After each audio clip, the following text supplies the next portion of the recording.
What's up, y'all? Just got here at the drawing desk and just starting to move my hand.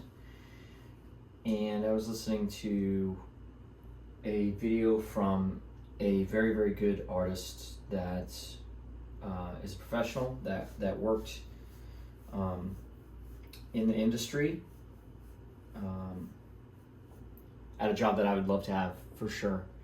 And I was listening to their opinion of a subject that I'm pretty passionate about, which is the subject of anatomy study. And the gist of the video was that you shouldn't get bogged down with trying to learn the intricacies of this stuff, try to collect the knowledge of this stuff, because it can stop you from just pumping out drawings. And one of the focal points of the talk was that simplifying it down and looking at things like other forms of art, like animation, huge fan of animation, have been for a long time, would be a better route to learning how to do finished sketch work quicker. And it's a really interesting point. I know the person that was talking, I don't think they have anything against fine art, but I think some of the studies, some of the opinions of the fine art stuff that they were discussing is that hyper-realism, highly refined hyper-realism, is to them not as valuable, which is understandable. Not everybody's going to like all kinds of art, and that's completely individualized based on values, right? But I think kind of missed the point on what you can get from doing very highly designed fine art really well. So this epiphany, when I realized this and I started looking at some of the fine art that I love the most from the old masters, I realized that what I'm looking at is highly refined, highly designed, what people would refer to as details, which is basically paths that your eyes follow across a still image on a 2D surface that makes you want to continue to look at that. So a lot of people are against details, and a lot of people are against high levels of rendering and want to push more work out. I think that's fine if they want to do that. I think what we will probably see in our art movement in this point in history is a lot of people producing a lot of stuff, not much of which we will want to return to looking at. And that's the nature of just getting better at stuff, I think. Right? You're going to produce a lot of sketch work that you're not going to want to return to. Maybe somebody else will and they'll have value for it. But as you progress along your path, you're probably not going to want to return back to your own stuff much, because you've seen it, you've been there, you've done that, and you're trying to figure out something more interesting, which is probably something that's newer to you. So I was listening to a talk on procrastination and perfectionism, and how perfectionism is the death of producing stuff and basically feeling like you achieved something. And I got to agree with that for sure. And I think what that comes down to is not sharing what you're doing with the world, enough and judging it too harshly on your own terms and waiting for something to be highly qualifiable to the people that you look up to. And I agree on that. And I agree on pushing stuff out more frequently than not. But here's where I don't agree at all. I don't agree with grinding to get something done at the expense of feeling good about the work, except to get a paycheck. And this is a very difficult thing to balance, because you got to get paid, you got to pay your bills, you got to get paid at the end of the day. You only have so many hours in a day. What are you going to do with your time? I think, this has been the problem since the beginning of time with creative endeavors. Michelangelo didn't want to do the Sistine Chapel, supposedly. Was a sculptor, not even a painter, and was commissioned, basically forced into doing the Sistine Chapel.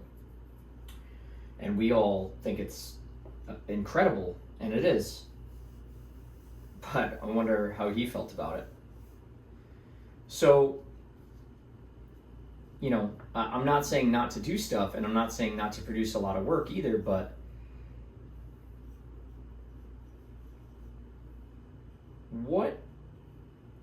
number one, when we're talking about anatomy, let's go over the anatomy part of it. When you're animating a beanbag,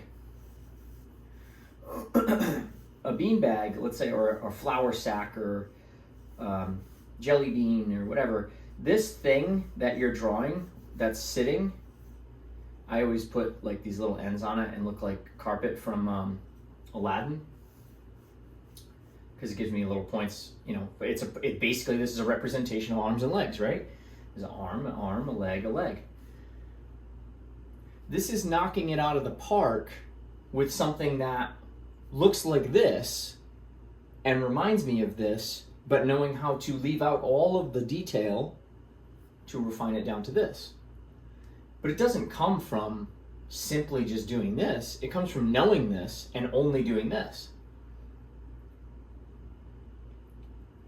If you don't work to deepen your understanding consciously of the thing that represents this, that we're bringing this inanimate object to life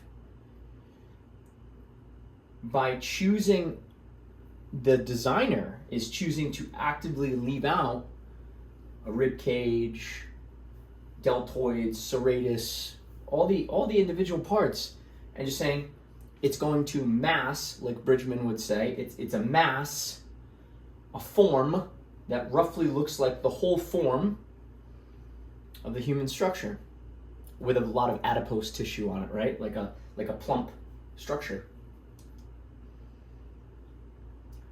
The mastery of this is equivocal. I'm not saying that I'm mastering animation or anything. I'm just making the point.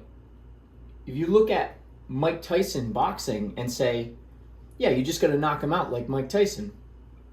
Yeah, that's really easy to say, and you can try to go hit a heavy bag with your hand and practice a knockout punch. But what you see as the highlight reel is not the thing that you practice to get that highlight to happen. There's a lot of setup to that. So it irritates me as a student of this for a very, very, very long time, and as a student of other things much like this, to hear people say, you're going to get good so much faster by doing this. Why are you getting good fast anyway? Why are you already starting to program into your head the anxiety of working in the industry when you don't have the skill yet to handle that level of work? That's equivocal to going to fight Mike Tyson when you just started throwing your hands. Boy, that seems kind of counterproductive. Like, I understand you have to put yourself in the headspace and push your comfort zone to become more and more uncomfortable, to push you forward. But if you put yourself over the edge completely, and let's say using the boxing example again, you get destroyed or you get burnt out with doing this, you're not going to continue to put in the 10,000 hours that it's going to take to get really good, because you're already putting the pressure on yourself that's completely unnecessary to get slightly better than where you are. Oh, so if I just make 1,000 pictures today, 1,000 gesture studies, I did it. And if I do 1,000 more tomorrow, I did it.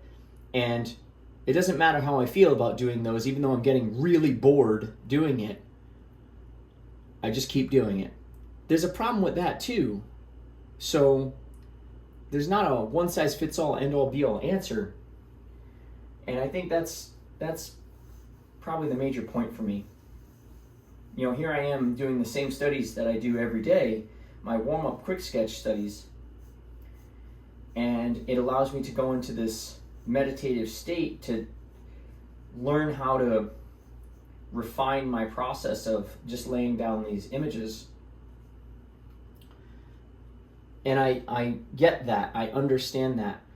But when I have an epiphany, sometimes it's in the middle of doing the stuff that I always do, and other times it's the heavy lifting of going in and deeply studying something that I thought I knew that I know nothing about. So to give you an example of something that I have to continue to study, which is the deepest layers of the hip structure. I don't know where those originate and insert, and how can I accurately animate a hip movement to be more true and refine that down to its simplest form if I have not done the hard, deep, long study of that stuff down to the deepest detail? How am I going to get there? I can fake it. I can take a swing at Mike Tyson and try to knock his head off. But if I've done nothing to make him move into my hand, I'm probably not going to hit him at all. And if I do, it's not going to hit him very hard, for example. So if I'm using this as the analogical equivalent to it, you try to get this to be consciously close to the refinement of that, and even unconsciously you're going to do the right thing because of the hours that you've put in of trying to get it right, and the frustration will be there from doing that. But to think that you've done it and like you're standing on your laurels because you've just made 10,000 images, I don't think that's the right way of thinking about it. I think, it's kind of a damned if you do, damned if you don't scenario where we're always going to be somewhat dissatisfied with what we do no matter what.